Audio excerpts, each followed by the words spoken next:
Hi, today I decided to do this video which explains how to use the case switch. I've set up an example with 5 options within a while loop. We can use this to offer different options which run different commands without having to run different scripts or commands. You can have them set up and run from one script without having to do anything else.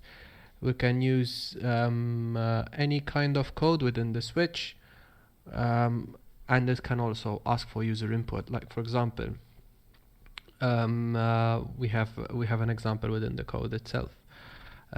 Just going quickly through the code so I explain it and you'll have a better idea of what's going on. So over here I'm just setting a variable of a, which is going to be set to null. I'm opening the do while loop. Over here we're going to have the menu that is going to be displayed every time until the user decides to exit, and immediately after that we're going to wait for the user input. Then we have the switch. This is where the input is used and it executes depending on the input of the user. So in this particular case we're using the numbers from 1 to 5. These would represent different options.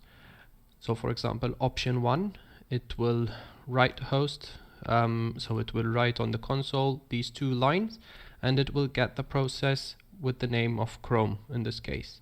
Option 2, I did the same basically thing, so it will display these stars, it will ask for the user input for the process and then it will run it. So as an example here, we're waiting for the user input.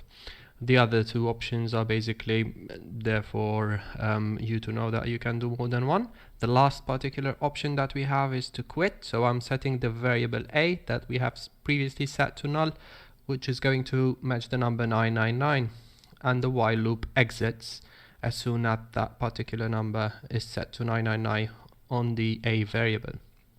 So if we quickly run this code, it will display these lines. So pick from the following options, and we have got 1 to 5. So I'm going to pick option 1, which will display the Chrome processes that we have running. I'm gonna go for option 2. It's going to ask me for the process name, so I'm gonna use calculator.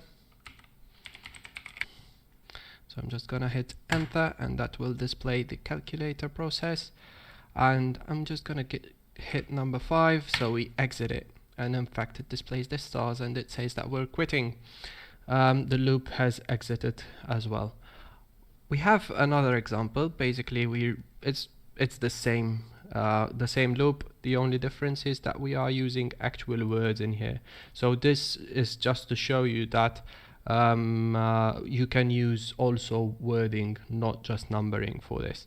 So if we run this, it's basically the same. Test 1, and then I'm going to hit exit and it will quit the application.